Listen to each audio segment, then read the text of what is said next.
ಕನ್ನಡದ ಕಿರುತೆರೆಯಲ್ಲಿ big boss ಸಾಕಷ್ಟು ಕುತೂಹಲ ಮೂಡಿಸಿದೆ. ಕೇವಲ 2 ದಿನ ಮಾತ್ರ ಬಾಕಿ ಇದೆ ಫಿನಾಲೆಗೆ. ಯಾರು ಬಿಗ್ ಬಾಸ್ ಆಗ್ತಾರೆ, ಬಿಗ್ ಬಾಸ್ ಕಪ್ ಯಾರಿಗೆ ಕೈಲಿ ಸಿಗುತ್ತೆ ಅನ್ನೋದು ಸಾಕಷ್ಟು ನಿರೀಕ್ಷೆ ಮತ್ತು ಕುತೂಹಲವನ್ನು ಹುಟ್ಟುಹಾಕಿದೆ. ಹಾಗೆ ನೋಡಿದ್ರೆ ಸದ್ಯಕ್ಕೆ 6 ಜನ ಈ ಬಿಗ್ ಬಾಸ್ ಮನೆಯಲ್ಲಿದ್ದಾರೆ. ಎಲ್ಲರೂ ಕೂಡ ಸ್ಟ್ರಾಂಗ್ ಆಗಿರ್ತಕ್ಕಂಥ ಸ್ಪರ್ಧಿಗಳೇ.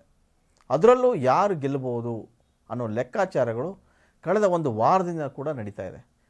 ಸೋಷಿಯಲ್ ಮೀಡಿಯಾದಲ್ಲಂತೂ ಸಿಕ್ಕಾಪಟ್ಟೆ ಒಂದಿಷ್ಟು ಫೋಟೋಗಳನ್ನು ಹಾಕುವ ಮೂಲಕ ಇವ್ರು ಗೆಲ್ಬೋದು, ಇವರು ಸೋಲ್ಬೋದು, ಇವರು ರನ್ನರ್ ಅಪ್ ಆಗ್ಬೋದು, ಇವರು ಬರೋದೇ ಇಲ್ಲ, ಇವರು ಮನೆಯಿಂದ ಹೊರಗೆ ಹೋಗ್ತಾರೆ, ಈ ಥರ ಕಾಮೆಂಟ್ಗಳು ಶುರುವಾಗಿದೆ. ಎಲ್ಲದಕ್ಕಿಂತ ಹೆಚ್ಚಾಗಿ ಸಾಕಷ್ಟು ಒಳ್ಳೆಯ ಮಾತುಗಳು ಕೇಳಿ ಬರ್ತಾ ಇರೋದು ಬಿಗ್ ಬಾಸ್ ಮನೆಯಲ್ಲಿ ಹನುಮಂತು ಬಗ್ಗೆ. ಹನುಮಂತು ವೈಲ್ಡ್ ಕಾರ್ಡ್ ಮೂಲಕ ಈ ಸೀಸನಲ್ಲಿ ಎಂಟ್ರಿ ಕೊಟ್ಟವರು. ಸಾಕಷ್ಟು ನಿರೀಕ್ಷೆಯನ್ನು ಮೂಡಿಸಿದ್ದ ಹನುಮಂತು ಇವತ್ತಿಗೂ ಕೂಡ ಬಿಗ್ ಬಾಸ್ ಮನೆಯಲ್ಲಿ ಗೆಲ್ಲುವ ಹುಡುಗ ಅಂತಲೇ ಹೇಳಲಾಗ್ತಾಯಿದೆ.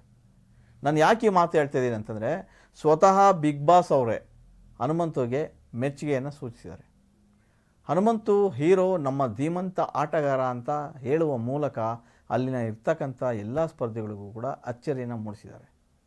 ಹಾಗಾದರೆ ಹನುಮಂತು ಈ ಸರಿ ಕಪ್ ಹಿಡಿಯೋದು ಖಚಿತನಾ? ಹಾಗೆ ನೋಡಿದ್ರೆ ಹನುಮಂತು ಈ ಹಿಂದೆ ಅವರ ತಂದೆ ತಾಯಿ ಬಂದಾಗ ಒಂದು ಮಾತನ್ನು ಹೇಳಿದ್ದ, ಕಪ್ ಗೆದ್ಕೊಂಡು ಬರ್ತೀನವೇ ಅಂತ. ಅಷ್ಟೇ ಅಲ್ಲ, ಎಲ್ಲರೂ ಕೂಡ ಒಂದು ವೇದಿಕೆ ಮೇಲೆ ನಿಂತ್ಕೊಂಡು ಜೋರಾಗಿ ತಮ್ಮ ಇಷ್ಟದ ಮಾತುಗಳನ್ನು ಹೇಳಬೇಕು ಅಂತ ಟಾಸ್ಕ್ ಇತ್ತು. ಆಗಲೂ ಕೂಡ ಅವರ ಅಪ್ಪ ಅಮ್ಮನಿಗೆ ಕುರಿತಾಗಿ ಹನುಮಂತು ಜೋರಾಗಿ ಹೇಳ್ತಾನೆ, ನಾನು ಈ ಬಿಗ್ ಬಾಸ್ ಕಪ್ ಗೆಲ್ತೀನವೇ, ಈ ಬಾರಿಯ ಕಪ್ ನಂದೇ ಅಂತ ತುಂಬ ಹೆಮ್ಮೆಯಿಂದ ಹೇಳ್ಕೊಳ್ತಾರೆ. ಸೊ ಅದೆಲ್ಲೋ ನೋಡ್ತಾ ಇದ್ದರೆ ಹನುಮಂತುಗೆ ತುಂಬ ಕಾನ್ಫಿಡೆನ್ಸ್ ಅಂತೂ ಬಂದಿದೆ. ಆ ಕಾರಣಕ್ಕಾಗಿ ಹನುಮಂತು ಅವರ ಫಾಲೋವರ್ಸ್ ಕೂಡ ಈಗ ಹನುಮಂತು ಅವರು ಗೆಲ್ಲಬೇಕು ಅನ್ನೋ ನಿಟ್ಟಿನಲ್ಲಿ ಸಾಕಷ್ಟು ವೋಟ್ ಮಾಡ್ತಾಯಿದ್ದಾರೆ, ಹನುಮಂತುಗೆ ಬೆಂಬಲವನ್ನು ಸೂಚಿಸ್ತಾ ಇದ್ದಾರೆ. ಅದರ ಉತ್ತರ ಕರ್ನಾಟಕದ ಭಾಗದಲ್ಲಂತೂ ಕೂಡ ಹನುಮಂತು ಅವರ ಫ್ಯಾನ್ಸು ದೊಡ್ಡ ಬಳಗನೇ ಇದೆ. ಅವರೆಲ್ಲರೂ ಕೂಡ ಹನುಮಂತು ಗೆಲ್ಲಬೇಕು ಅನ್ನೋದು ಅವರ ಲೆಕ್ಕಾಚಾರ. ಈಗ ಬಿಗ್ ಬಾಸ್ನಲ್ಲಿ ಈ ಸರಿ ಸೀಸನಲ್ಲಿ ಏನು ಮಾಡ್ತು ಅಂದರೆ, ಬಿಗ್ ಬಾಸ್ ಒಂದು ಹೊಸ ಪ್ರಯತ್ನವನ್ನು ಮಾಡ್ತು. ಅಲ್ಲಿರ್ತಕ್ಕಂಥ ಸ್ಪರ್ಧಿಗಳ ಒಂದಿಷ್ಟು ಫ್ಯಾನ್ಸ್ಗಳನ್ನು ಬಿಗ್ ಬಾಸ್ ಮನೆಗೆ ಕರೆತರುವಂಥ ಪ್ರಯತ್ನ ಆಯಿತು. ಏನು ಬಿಗ್ ಬಾಸ್ ಮನೇಲಿ ಇರುವಂಥ ಒಬ್ಬೊಬ್ಬರನ್ನೇ ಸ್ಪರ್ಧಿಗಳನ್ನು ಕರೆಸಿ, ಅವರ ಅಭಿಮಾನಿಗಳನ್ನು ಕರೆಸಿ ಅವ್ರ ಮುಂದೆ ಒಂದಿಷ್ಟು ಹೊಗಳಿಕೆಯ ಮಾತುಗಳನ್ನು ಆಡುವಂಥ ಪ್ರಯತ್ನ ಮಾಡ್ತು. ಕೆಲವರು ಬಂದರು, ತಮ್ಮ ಪ್ರೀತಿಯ ಏನು ನಾಯಕರನ್ನು ಅಥವಾ ಅಲ್ಲಿರ್ತಕ್ಕಂಥ ಸ್ಪರ್ಧಿಗಳನ್ನು ಮಾತಾಡಿಸುವಂಥ ಪ್ರಯತ್ನ ಮಾಡಿದ್ರು.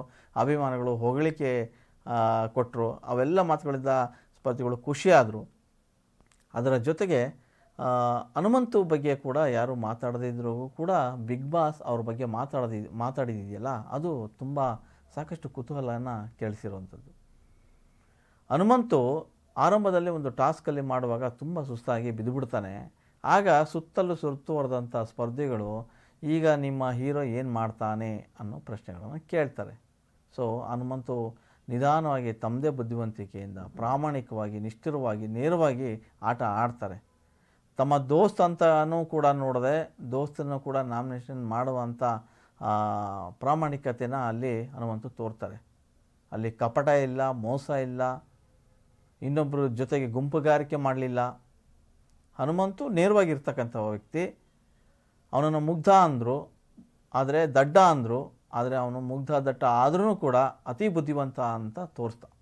ಬುದ್ಧಿವಂತಿಕೆ ಅವನಲ್ಲಿತ್ತು. ಹಾಗಾಗಿ ಇಲ್ಲಿವರೆಗೂ ಅವರು ಬಂದು ನಿಂತಿದ್ದಾರೆ. ಇನ್ನೇನು 2 ದಿನ, ಕೇವಲ 2 ದಿನದಲ್ಲಿ ಅವರು ಸುದೀಪ್ಗೂ ಕೂಡ ಹತ್ತಿರ ಆಗಿದ್ದಾರೆ.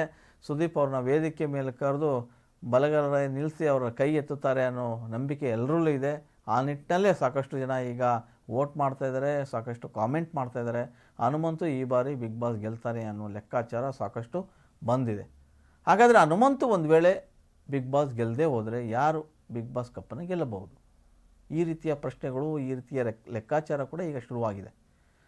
ಹಾಗೆ ನೋಡಿದ್ರೆ ತ್ರಿವಿಕ್ರಮ್ ಮತ್ತು ಉಗ್ರಂ ಮಂಜು ನಡುವೆ ಪೈಪೋಟಿ ಜೋರಾಗಿದೆ.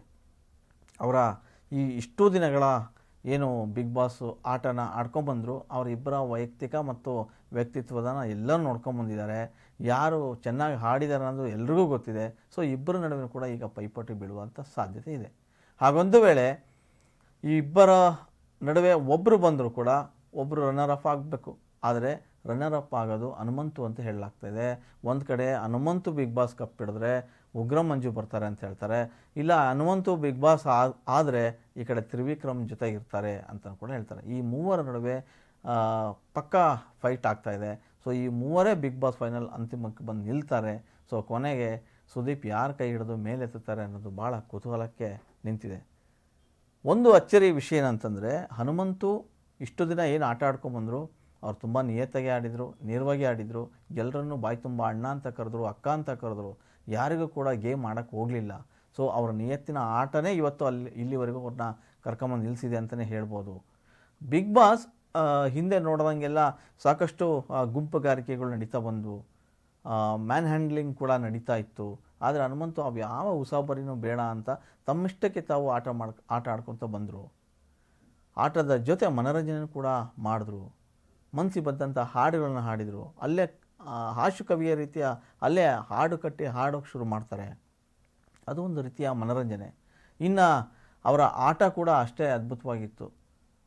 ಬೇರೆಯವರಿಗೆ ಹೋಲಿಸಿದರೆ ಹನುಮಂತು ಎಲ್ಲಿ ಆ ಹಾಡದಲ್ಲಿ ಸೋಲ್ತಾರೋ ಅನ್ನೋ ಲೆಕ್ಕಾಚಾರಗಳಿದ್ವು. ಆದರೆ ಹನುಮಂತು ಅಷ್ಟೇ ತುಂಬ ಪ್ರಾಮಾಣಿಕವಾಗಿ ತನಗೆ ಕಷ್ಟ ಅನಿಸಿದರೂ ಕೂಡ ಅದನ್ನು ಟಾಸ್ಕನ್ನ ಗೆಲ್ತಾರೆ.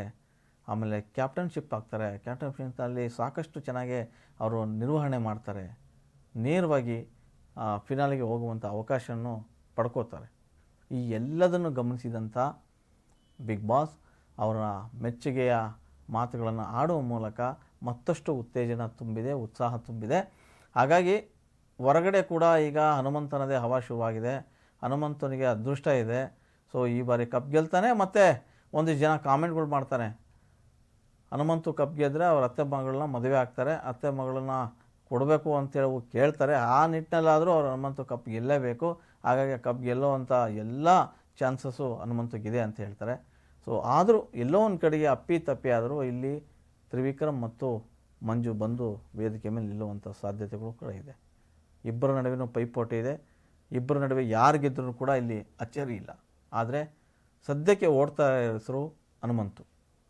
ಇನ್ನು 2 ದಿನದಲ್ಲಿ ಯಾರು ಬಿಗ್ ಬಾಸ್ ಕಪ್ನ ಹಿಡ್ಕೊಂಡು ಹೊರಗೆ ಬರ್ತಾರೆ ಅನ್ನೋದನ್ನು ಕಾದು ನೋಡಬೇಕು.